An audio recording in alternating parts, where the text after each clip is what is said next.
ॐ वर्णानामर्थसङ्गानां रसानां छन्दसामपि मङ्गलानां च कर्तारो वन्दे वाणी विनायको नारायणं नमस्कृत्य नरं चैव नरोत्तमं देवीं सरस्वतीं व्यासं ततो जयमुदीरयेत्। गुरुर्ब्रह्मा गुरुर्विष्णु गुरुर्देवो महेश्वर गुरुर्साक्षात् परब्रह्म तस्मै श्री गुरुवे नमः।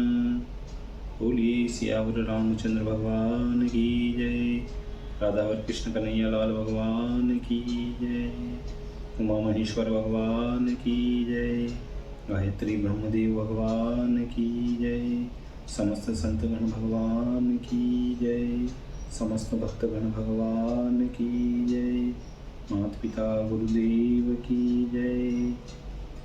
ओम नमः पार्वती पतये हर हर महादेव।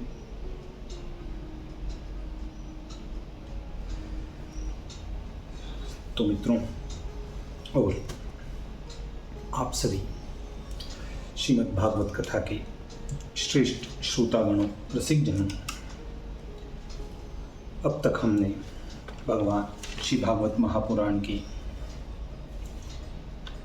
कथा का क्रमबद्ध रूप से श्रवण किया है, कीर्तन किया है, मनन किया है, भजन किया है। तो अब हम भगवान श्रीमद् भागवत कथा के तृतीय स्कंद के 28वें अध्याय की ओर कथा को अग्रसर करते हैं। आप सभी श्रीमद् भागवत कथा की श्रेष्ठ श्रोतागणों रसिक जनों, आप सभी जन श्री भगवान कृष्ण कन्हैया लाल, राधा वल्लभ कृष्ण कन्हैया लाल, मुरली मनोहर भगवान के श्री चरणों में दृढ़ भक्ति रखती हुई कथा का श्रवण करें, पठन करें, मनन करें, कीर्तन करें, भजन करें। बोली श्री कृष्ण कन्हैया लाल भगवान की जय। तो कहते हैं कि वर्णों 28 में योगाष्टांग विधान, निरूपाणी वर्णन करूं हरि स्वरूप का ध्यान। तब भगवान बोलते हैं कि हे नरपात्मजे, अब बीज सहित योग का लक्षण कहता हूँ कि जिस विधि के अनुष्ठान से प्रसन्न होकर मन सतपथ में लगा है, अपनी सामर्थ्य भर स्वधर्म का आचरण करें, पाप से अलग रहें, जो अपने भाग्य के अनुसार प्राप्त हो उसी में संतोष करें, आत्मज्ञानी पुरुषों के चरणारविंदों का पूजन करें, लौकिक संबंधी धर्म से निर्वृत्त रहें, मोक्ष धर्म में प्रीति करें, परिमित और महाशुद्ध भोजन करें। परिमित उसको कहते हैं कि पेट की 2 भाग हों, अन्न से भरें और एक में जल, चौथे में वायु के आने जाने को खाली रखें। इस प्रकार इसे परिमित भोजन करते हैं। एकांत स्थान में वास करें, जहाँ किसी प्रकार की बाधा न हो, जीव हत्या न करें, सत्य बोलें, चोरी न करें, जितने में अपना प्रयोजन सिद्ध हो उतना ही संचय करें, अधिक न करें, ब्रह्मचर्य धारण करें, तप करें, सोच से रहें, वेद का पाठ करें, श्री कृष्णचंद्र आनंद कंद के चरणारविंदों की वंदना करें, वृथा न बोलें, मौन धारण करें, आसन को जीतने का अभ्यास करें, स्थित रहें, शनि शनि प्राणों को जीतें, मन को और इंद्रियों को विषय से खींचकर हृदय में रखें। सब प्राणों के स्थान जो मूल धारा आदि हैं, उनमें से एक देश में मन सहित ध्यान को धारण करें और त्रिलोकीनाथ भगवान की लीला का ध्यान करें और मन को आत्माकार करें। इनसे और इनके अधिक उपायों से और साधनों से मन को जीतें और असत मार्गों में जो मन लगा है उसको धीरे धीरे बुद्धि से जीतें और प्राणों को जीतें। निरालस्य होकर रहें, पवित्र देश में रहें। विशेष करके प्रथम तो आसन को जीतें, फिर कुशा पर कृष्ण चर्म, उसके ऊपर वस्त्र बिछाकर मृग मांगलिक आसन मारकर वहाँ पर विराजमान हुए बैठें। शरीर को सीधा रखकर प्राणों को वश में करने का अभ्यास करें। यह स्वस्तिकासन कहलाता है। पूरक कुंभक रेचक से प्राण के मार्ग को साधें और प्राणायाम के उल्टे क्रम से चित्त का शोधन करें, जिससे यह चित्त फिर चंचल न हो, ऐसा स्थिर करें। जिन्होंने श्वास जीते ऐसे योगियों का मन थोड़े ही दिनों में शुद्ध हो जाता है। जैसे पवन अग्नि के धर्म से तापित सुवर्ण मल को त्याग कर निर्मल हो जाता है। तो इसीलिए कहते हैं कि जैसे कनक तपाय के अमल करे मतिमान, तिमि साधन से होत है मानस विमल अमान। प्राणायामों से तो वात पीत कफ के मल को और धारणा से सब पाप को दूर करें, प्रत्याहार से विषयों को दूर करें और ध्यान से रागादिक दोषों को दूर करें। जब योग के प्रभाव से मन शुद्ध हो तब सावधानता से भगवान के स्वरूप का ध्यान करें और अपनी नासा के अग्रभाग को देखता रहें। विराजमान जिनका प्रसन्न वदन अरुण कमलवत नेत्र हैं, नीलकमल दल सम श्याम वर्ण है, शंख चक्र गदा धारण कर रखा है, यह भगवान का ध्यान करें। सुंदर सरसीज केशरवत, सुंदर सरसीज केशरवत पीतांबर पहने हुए श्रीवत्स वक्ष स्थल में दीप्तिमान हैं। कौस्तुभ मणि मुक्तामय माला कंठ में विराज रही हैं। मत भ्रमरों की ध्वनि जिन पर हो रही हैं, ऐसी मनोमोहिनी सोहिनी वनमाला भगवान ने धारण कर रखी हैं। और अमूल्य हार कंकण किरीट भुजबंद नूपुर जिनके अंग और चरणान बिंदों में दीप्तिमान हैं, शोभायमान हैं। शुद्र घंटिकाओं से शोभित कटि पश्चात भाग हैं। भक्तों के हृदय कमल में जिनका आसन लगता है, दर्शन करने योग्य में दर्शन करने योग्य, शांत चित्त मन और नयनों को आनंद बढ़ाने वाले जिनका मनोहर स्वरूप है, अत्यंत शोभायमान जिनका दर्शन है, सब लोकवासी जिनको नमस्कार करते हैं, दंडवत करते हैं, जिनकी किशोर अवस्था है, अपने अनुचरों पर अनुग्रह करने की नित्य प्रति वह कुशल हैं, तीर्थ रूप यश जिनका कीर्तन करने योग्य हैं, पुण्य श्लोकों में यश करने वाले भगवान के अंगों का ध्यान करना चाहिए। अपनी नासा के अग्रभाग को देखता रहें जब तक कि मन उस बांके बिहारी की मूर्ति में लय न हो जाए। दर्शन के योग्य जिनकी अलौकिक लीला है, ऐसे घटघटवासी वृंदावन विहारी सुख राशि मदन मोहन की, चाहे विराजमान मूर्ति का, चाहे चलते फिरते स्वरूप का, चाहे शयन करती हुई श्याम सुंदर की मूर्ति का, चाहे खड़ी हुई प्रतिमा का, शुद्ध चित्त के भाव से ध्यान करना चाहिए। उनकी अद्भुत लीला देखने ही योग्य है।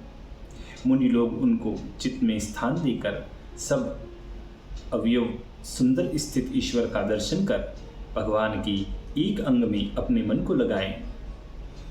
पहले तो वज्र अंकुश ध्वज पद्म इन चीहों से युक्त उठे हुए अरुण शोभित नख मंडल की किरणों से ध्यान करने वाले भगवान के चरण कमल का ध्यान करें।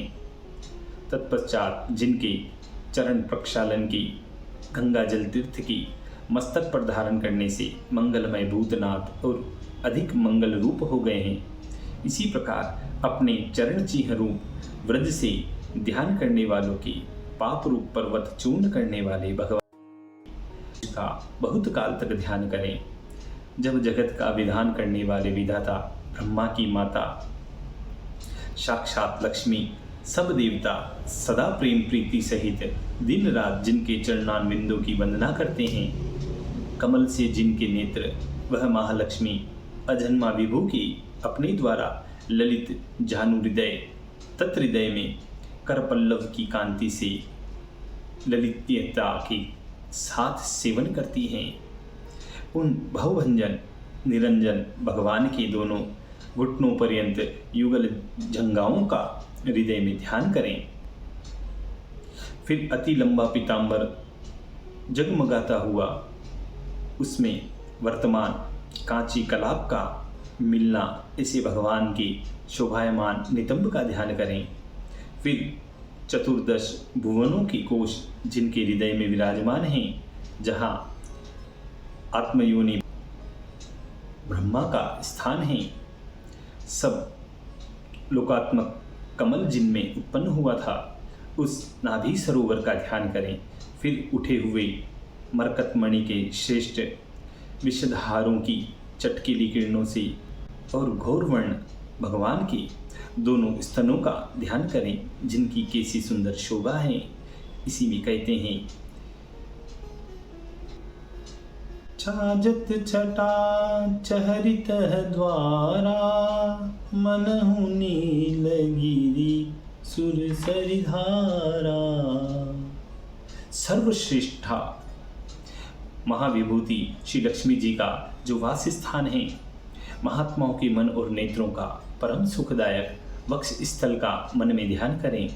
सब लोग जिनको नमस्कार करते हैं, उन प्रभु के कंठ में जो कौस्तुभ मणि भूषण भूषित हैं, उसकी शोभा का चित्त में ध्यान करें। फिर जिन बाहुओं के कंगन मंदराचल गिरी के घूमने से घिसकर जो उज्जवल हो गए हैं, जिनमें लोकपाल देवता वास करते हैं, उन भुजाओं का ध्यान करें। फिर जिसका अंततः तेज सहा न जाए, ऐसी हजार धार वाले सुदर्शन का चिंतन करें। फिर जिन भगवान की हस्तकमल में राजहंसवत शंख विराजमान हैं, उसका ध्यान करें। फिर वासुदेव भगवान की प्यारी कोमोद की गदा को जो शत्रुओं के रक्त की कीच से लिपटी हुई है, उसका स्मरण करें। ब्रह्मरों की झुंड के झुंड जिन पर गुंजार कर रहे हैं, उन भगवान की वनमाला का ध्यान करें। जो जीवात्मा की परम तत्व निर्मल कौस्तुभ मणि भगवान के कंठ में चमक रही है, उसका ध्यान करें। अपने वृत्तियों के ऊपर कृपा करके अपनी बुद्धि से जिन्होंने मूर्तिमान अवतार धारण किए हैं, उन भगवान की मुख कमल का ध्यान करें कि जिस पर दमकते हुए मकराकार कुंडलों के प्रकाश से निर्मल कपोलों की शोभा और उन्नत, जिसमें ना कहें इस प्रकार भगवान का ध्यान करें। श्री जी का जहाँ स्थान भ्रमरों से सेव्यमान है, अपने वैभव से कुटिल कुंतल समूह युक्त हो, मीन समान का तिरस्कार करने वाले मनोमय निरालय भ्रू जिसमें है, इसे भगवान का ध्यान करें।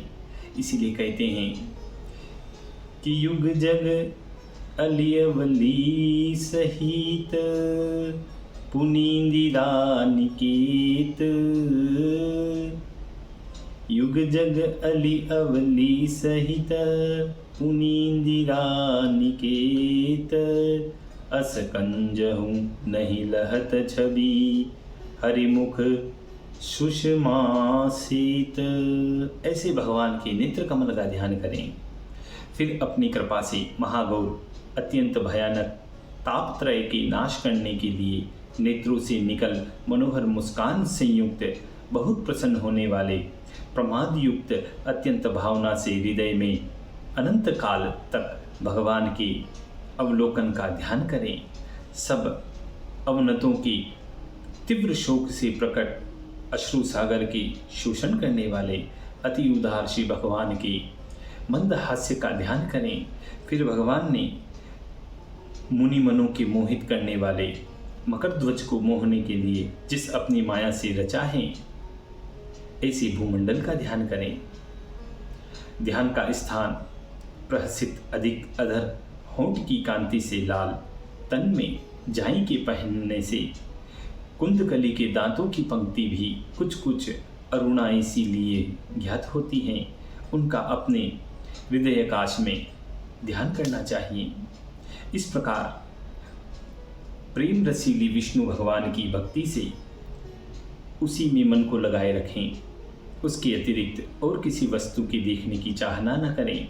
चित्त को उसी में स्थित रखें। इस प्रकार भगवान का ध्यान करते करते भाव में, हरि में लोभ कर भक्ति से द्रवीभूत हृदय में अत्यंत आनंद से प्रफुल्लित हों और भगवत से मिलने की अति उत्कंठा से अश्रुपात करके बारंबार पीड़ित धीरे से चित्त रूप मत्स्य वेद के कांटे के सदस्य उसे शनै शनै भगवत के अंग से ध्यान न्यून कर दें।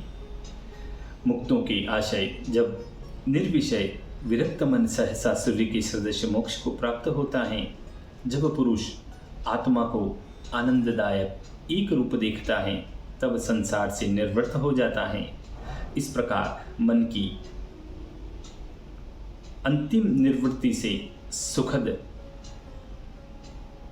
और दुखद इन दोनों के सहित ब्रह्म स्वरूप में स्थित हुआ योगी सुख दुख का भोगना जो पहले अपने स्वरूप में विदित होता था उसे अविद्या से उत्पन्न हुए अहंकार से त्याग देता है।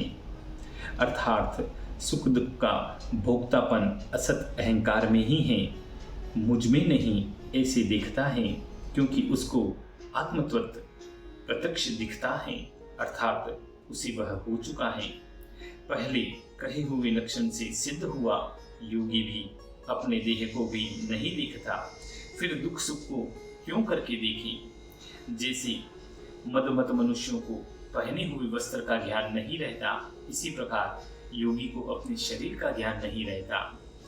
मत पुरुष का वस्त्र प्रारब्ध से जाता रहे या रह जाए, उसको उसकी सुधि नहीं रहती। इसी प्रकार योगी का देह चाहे आसन पर रहे व चला जाए, उसे उसकी सुधि नहीं रहती।